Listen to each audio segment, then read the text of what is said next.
आज हम आप लोगों को एक कथा सुनाने जा रहे हैं जो सुनने मात्र से आपके जीवन में एक नया सवेरा हो। तो चलिए कथा को प्रारंभ करते हैं। भगवान शिव माता पार्वती से कहते हैं, दुनिया में मन सबसे ज्यादा शक्तिशाली चीज होता है। अगर किसी चीज को पाने के लिए मनुष्य पूरे मन से चाहे तो उसे हासिल कर सकता है। यह सदियों से चला आ रहा है, यह सत्य है। लेकिन कुछ व्यक्ति को पूरा मन से चाहने के बाद भी उसे वह चीज हासिल नहीं होता है, यह भी सत्य है। अगर आप यह कहानी सुन रहे हैं तो पूरा सुनिए। इस कथा को आधा अधूरा छोड़कर जाने की गलती मत करिएगा, क्योंकि इस पवित्र कथा को पूरा सुनने से मन चाहा फल की प्राप्ति होगा। इसलिए इस कथा को पूरा सुनिए। आप शिव भक्त हैं तो भोलेनाथ का अनादर न करें। फिर भगवान शिव कहते हैं, कोई भी इंसान अपने मन में दुखी नहीं रहना चाहता, लेकिन वह रहता है। हर इंसान अपने मन से कामयाब होना चाहता है, खूब संपत्ति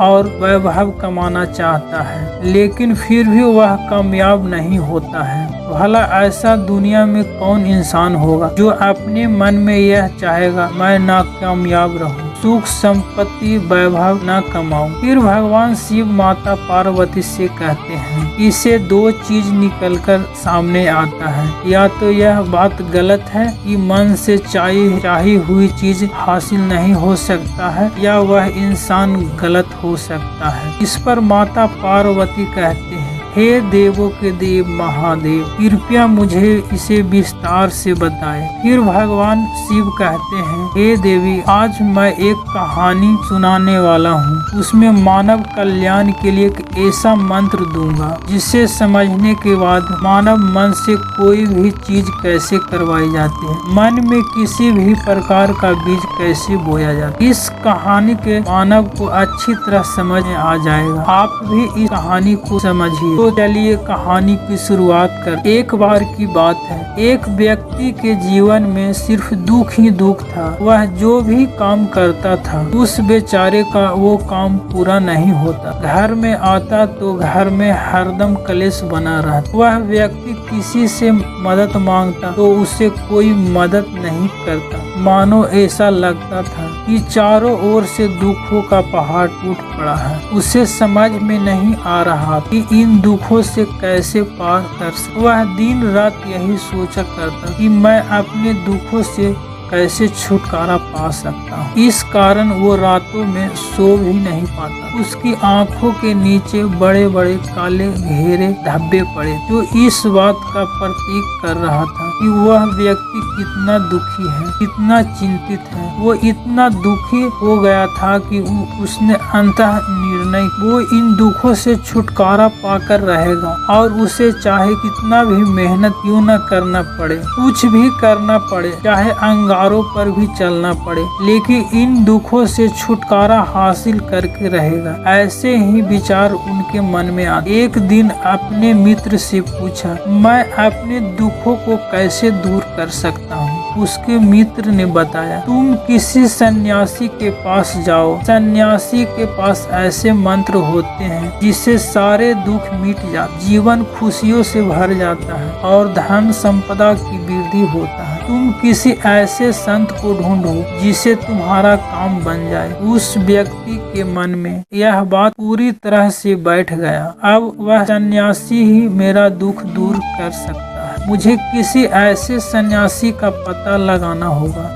और वह वहां से चला आता है। फिर उसे एक सन्यासी के बारे में पता चलता है, जो वह सन्यासी एक ढोंगी संत था। तब वह व्यक्ति उस ढोंगी सन्यासी के पास पहुंच जाता है। उस सन्यासी को अपनी सारी समस्या बताता है और उन सन्यासी से उनका समाधान पूछता है और कहता है, बाबा, मैं इसके लिए कुछ भी करने के लिए तैयार हूँ, लेकिन मेरी इन समस्याओं से छुटकारा दिला दीजिए। आप जो कहेंगे वह मैं करूँगा, लेकिन मेरे जीवन को सुधार दीजिए। सन्यासी उससे कुछ टोटके बताते हैं और बदले में दान दक्षिणा उससे ठग लेते। वह व्यक्ति घर लौट जाता है, पूरी विधि के साथ टोटके करने लगता है, लेकिन ये टोटके बहुत प्रयास करने के बाद भी उसके जीवन में कुछ बदलाव नहीं आया, बल्कि इस टोटके के बदले उसका जीवन और ज्यादा दुखी होने लगा। कोई भी टोटका देता और उसके बदले में उसे दान दक्षिणा ठग ले, जिसकी वजह से उसका संपत्ति भी धीरे धीरे खत्म हो रहा, जिससे उसके जीवन में दुख और ज्यादा बढ़ रहा। तब उसे लगा कि इस ढोंगी बाबाओं के पास जाने से मेरा जीवन और कष्टदायक हो गया है और दिन प्रतिदिन बढ़ती जा रहा है, तो मुझे अब क्या करना चाहिए? ऐसा कुछ विचार अपने मन में सोच रहा था। फिर एक दिन एक आदमी ने उसे बताया, तुम अपने घर में एक पंडित बुलाकर हवन कराओ, हवन होगा तो घर शुद्ध होगा, अगर कोई भी दोष का तो घर से बाहर चला जाएगा। फिर उसने एक पंडित को बुलाकर विधि विधान से हवन करवाने पूछा। फिर उस व्यक्ति के मन में ये बात बैठ गया और उसने एक पंडित को अपने घर में बुलाकर हवन अच्छी तरह से संपन्न हुआ। बदले में पंडित ने भी अच्छी दान दक्षिणा ली और उसके बाद वहां से विदा हो गया। लेकिन कुछ दिनों के बाद उस व्यक्ति से महसूस हुआ उसके जीवन में अभी भी कोई सुधार नहीं हुआ। अब वह व्यक्ति पूरी तरह से दुखी हो गया और ज्यादा परेशान होने लगा। अब तो उसे लगने लगा था मेरा जीवन में दुख कभी खत्म नहीं हो, और यही सोच सोच कर उसका बुरा हाल हो गया। फिर वह एक दिन उसे अपने मित्र से महर्षि के बारे में पता चला, जिनके पास हर समस्या का समाधान मिल सकता है।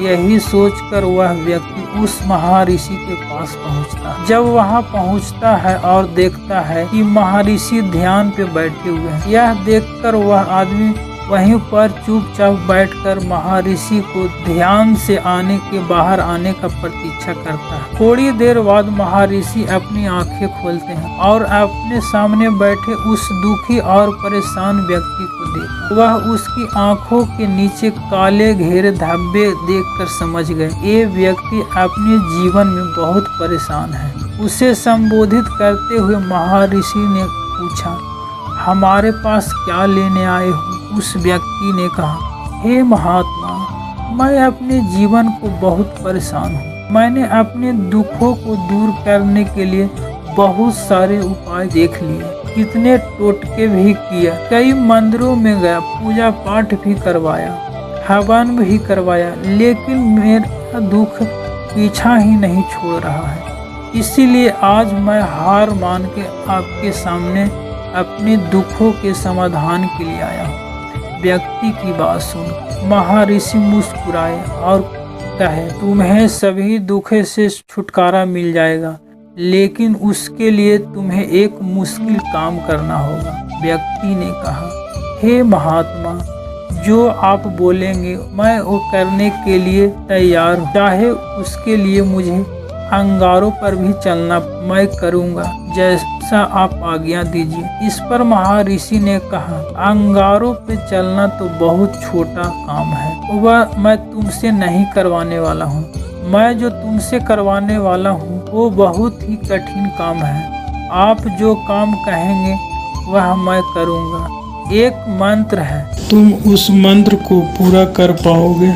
उस व्यक्ति ने कहा, जरूर पूरा करूँगा, बस आप बताएंगे कि मुझे क्या करना है। महर्षि ने उस व्यक्ति से कहा, ठीक है, अब जब तुम यहाँ से अपने घर वापस जाओगे तो अपने मन में यह मंत्र दोहराना कि मैं अपने जीवन में सुखी हूँ, मैं अपने जीवन में सुखी हूँ। बार बार तुम्हें यही दोहराते रहना है और याद रखना, अपनी जुबान से नहीं, सिर्फ मन में दोहराना। व्यक्ति ने कहा, हे महात्मा, बस इतनी सी बात, मैं ये तो आसानी से कर लूँगा, लेकिन इससे होगा क्या?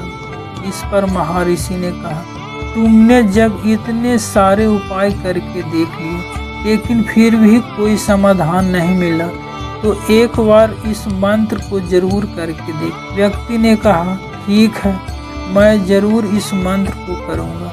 और वह जैसे ही उठकर चलने लगा तो महर्षि ने उसको रोका और कहा, एक और बात का ध्यान रखना, जब तुम इस मंत्र का उच्चारण करोगे तुम्हारे मन में बंदर का विचार नहीं आना चाहिए, तभी यह मंत्र कामयाब होगा। वह आदमी हैरान हो गया और आज तक मेरे मन में बंदर का विचार नहीं आया, तो अब क्यों आएगा? आप फिक्र ना करें महात्मा, मेरे मन में बंदर के विचार नहीं आएंगे। ये कहकर वह व्यक्ति वहां से निकल गया। रास्ते में चलते चलते लगातार उस मंत्र को दोहराने लगा, लेकिन कुछ ही देर बाद अचानक उसके मन में एक बंदर के बारे में एक विचार आया और वह सोचने लगा कि यह क्या हुआ। ऐसा कभी मेरे मन में बंदर का विचार नहीं आया, लेकिन आज कैसे ये विचार आ गया। और वह फिर से वह मंत्र को दोहराते हुए चला गया। वह कुछ दूर ही चला होगा कि उसको एक मदारी दिखता है बंदर के साथ, और फिर से उसके मन में बंदर का लेकर विचार चलने लगता है और वह मंत्र दोहराना बंद कर देता है और बंदर के बारे में सोचने लगता है। कुछ देर बाद भी जब उसको एहसास होता है कि महर्षि ने क्या कहा था, तो वह बंदर के विचार को आने से रोकने लगा, लेकिन यह हो नहीं पाया। जैसे तैसे वह अपने घर पहुंचा और अपनी पत्नी से कहा, ओ बंदरिया, मेरे लिए बंदर परोस दो। उसको एहसास हुआ कि उसने यह क्या बोल दिया और वह उसने सर पकड़ लिया और वहीं पर वह बैठ गया। उसके साथ एक क्या हो रहा है? क्यों उसके मन में बंदर ही बंदर चल रहे हैं?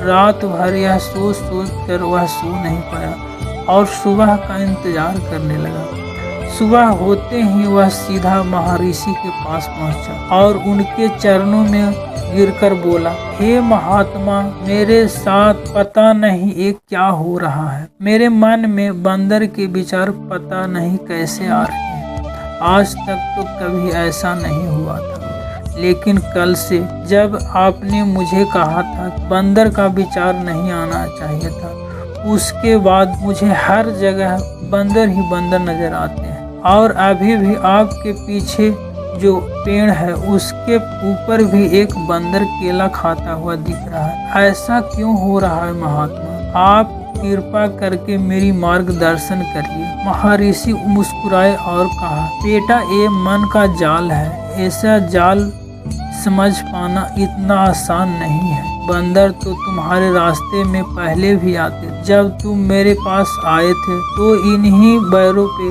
बंदर घूम रहा, लेकिन कल तुम्हारे ध्यान में बंदर नहीं, तब तुम्हारे ध्यान में सिर्फ अपने कष्ट था। हम जिस चीज से दूर भागना चाहते हैं वही चीज हमारे मन में बहुत गहरे से प्रवेश कर जाता, वह हमारे अंतर आत्मा में समा जाता है। असल में वह जिस चीज से छुटकारा पाना चाहते हैं उससे छुटकारा इसलिए पाना चाहते हैं कि वह हमारे साथ बहुत गहरे रिश्ते से जुड़ा हुआ है, और हम जितना उससे छुटकारा पाना चाहते हैं वह उतनी ही गहराई से हमारे मन में बैठता चला जाता है। आखिरकार वह हमारे अंतर मन में छा जाता है। ऊपर से तो हम चाहते हैं, खुश होना चाहता हूँ, मैं खुश हूँ और मैं खुशी हूँ। हमारे होठ भी यही बोलते रहते हैं, लेकिन हमारे विचार में, हमारे मन में हमें दुख ही दुख दिखाई देता है। इसीलिए अपनी जुबान से बार बार ये बोलना कि मैं सुखी हूँ, मैं सुखी हूँ, हम सुखी नहीं होंगे जब तक यह मंत्र हमारे अंतर मन में प्रविष्ट नहीं होगा। इस पर उस व्यक्ति ने पूछा, तो यह मंत्र हमारे अंतर मन में कैसे प्रविष्ट होगा? फिर महर्षि ने कहा, बेटा, अपने दुखों से लड़ना बंद कर। जब तुम अपने दुखों से को दूर करने के लिए सोचते रहोगे तब तक तुमसे चिपके रहे, तब तक दुख तुम्हारे अंतर मन पर राज जमाए बैठे रहे। और जिस दिन तुम दुखों के बारे में सोचना छोड़ दोगे उसी दिन से तुम्हारी जिंदगी से दुख गायब हो जाए, क्योंकि किसी भी चीज के छुटकारा के लिए हमें उस चीज के बारे में सोचना, पर हम जितना ही उस चीज के बारे में सोचते हैं वह उतना ही गहरी हमारे मन में प्रवेश करता है। हम अधिकतर समय दुखों के बारे में सोचते हैं, हम यही सोचते हैं कि हमारा जीवन में दुख है और हमें इसके छुटकारा पाना है। इसी वजह से बार बार सोचने से वो हमारे अंतर मन में चला जाता है। इसीलिए अगर तुम दुखों से छुटकारा पाना चाहते हो, दुखों से छुटकारा पाने के बारे में तुम सोचना छोड़ दो, तुम्हें दुखों से छुटकारा मिल ही जाएगा। अगर हम इस मंत्र को समझ लेते हैं तो जीवन में हम जो कुछ भी पाना चाहते हैं उसे अपने अंतर मन में डाल सकते हैं, और एक बार हमारे लक्ष्य अंतर मन में बैठ जाता है तो सफलता पाने में कोई समस्या नहीं होता, कोई भी दिक्कत नहीं कभी आता है। फिर महर्षि यह कहकर वहाँ से चले जाते। उस व्यक्ति को सारी बातें समझ में आ जाता है, फिर वह अपना सुखमय जीवन जीने लगता है। इतना कहकर भगवान शिव इस कहानी को समाप्त करते हैं। इस वीडियो को बोलते समय कोई त्रुटि हो गया हो तो हमें क्षमा कर दी। उम्मीद है आप सभी को यह वीडियो अच्छी लगा होगा। अगर आप शिव के सच्चे भक्त हैं तो चैनल को सब्सक्राइब और वीडियो को लाइक करके कमेंट में हर हर महादेव लिख दीजिए।